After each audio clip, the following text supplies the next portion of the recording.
This is the Ford Focus RS. It has 345 brake horsepower, has four-wheel drive, and if you can find a closed piece of road long enough, it'll reach 165 miles an hour. And yet, there's space for 5 people. It has a reasonably sized boot, and owning one won't break the bank. The first thing to say about the Ford Focus RS is that this is one hell of a serious performance car. Nothing on this car is here just for show. Look at this front end, for instance. Look at this massive air intake. It's all designed to force cold air into the engine. Brembo brakes nestling behind those alloy wheels, and then round at the back we've got these 2 fat exhaust pipes in amongst this diffuser. In actual fact, it's this diffuser and this rear wing that helps force the car down on the ground. Now, when combined with this optional bright blue paintwork, which I think looks fantastic by the way, no one is left in any doubt what this car is all about.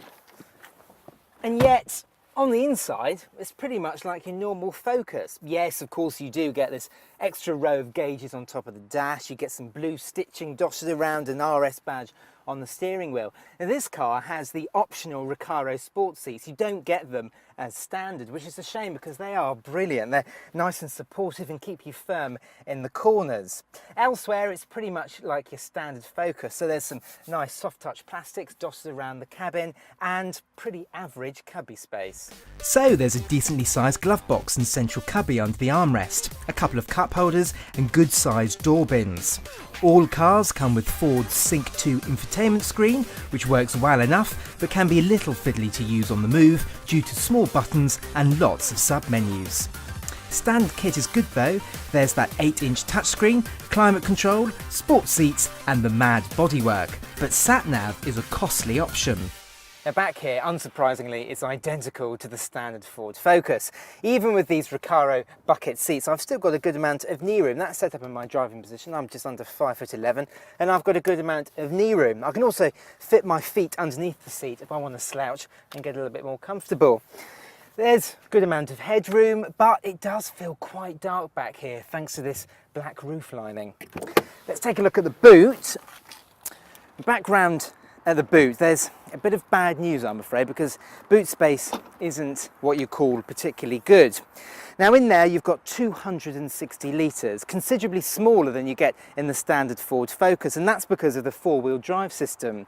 The real cause of the problem is all the gubbins underneath the boot floor, and you start to realise when you compare this amount of boot space to the Audi RS3, which has an extra 120 litres, you realise how much of a price you're paying for this car's four-wheel drive system.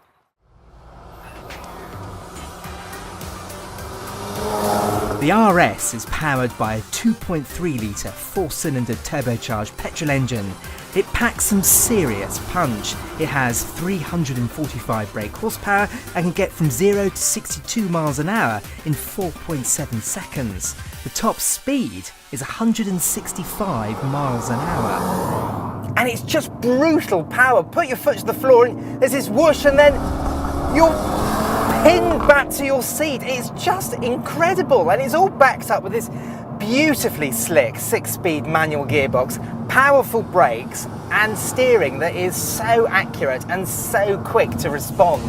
Probably the most amazing characteristic of the RS is just how agile it is. At the heart is what Ford calls a rear drive unit, which can send up to 70% of the engine's torque to the rear axle, then up to 100% of this power to an individual rear wheel. It's incredibly nimble, and you can tailor the way the Focus drives with 2-stage dampers and a drive mode that allows you to choose from normal, sport, track and drift modes.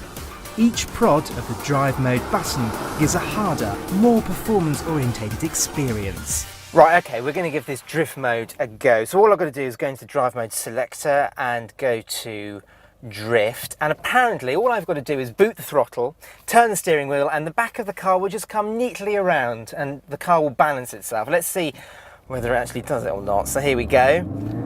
Into second, coming up to this tight corner, boot the throttle. And yes, it's doing it!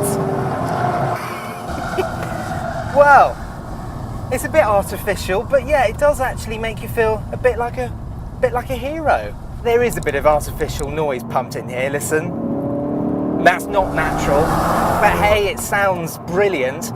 And you start to think that why would you spend extra on something like an Audi RS3 which costs around £25,000 more than this? Now I do have to talk about some bad things, I'm afraid, and yes, there are a couple of niggles on this car, the first of which is the ride. Now it's hard all of the time, but strangely Ford have given you the option to make it even harder. There's a switch here on the indicator still, press it and the ride becomes almost intolerable. The whole car vibrates and bounces around, and that's due to the suspension being stiffened by around 40%. Goodness only knows why you'd want it.